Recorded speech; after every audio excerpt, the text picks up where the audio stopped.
Well, hello everyone, Dan Hurd Prospecting here. Welcome to my channel. I just finished doing a bunch of reclamation at one of my mine sites, and I thought it's best that I show the public that yes, we clean up after our mining.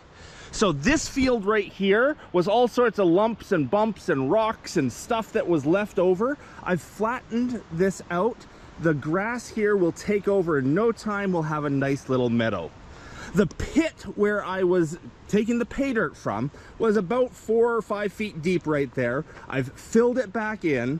I took all the topsoil stuff that I stripped off while I was mining. I saved it aside. I've mixed it in with some of my tailings and I put it back on the surface here so that this will promote some growth. I've seeded it with a few pieces of moss just from around the area there, and I've put logs and sticks and debris on top to promote animals coming in here, foraging, you know, doing their thing in there, seeds, droppings, everything. This will start growing again.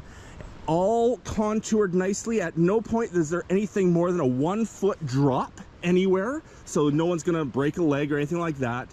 All contoured nicely. I re-established the road.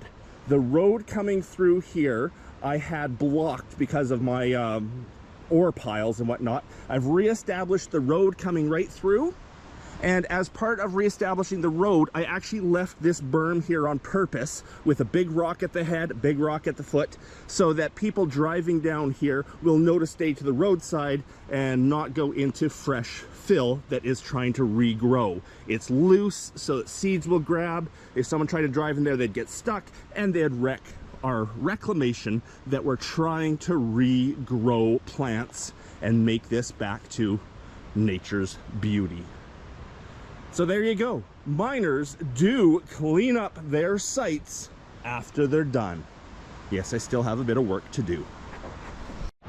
Oh yes, I found some really nice gold nuggets in there too.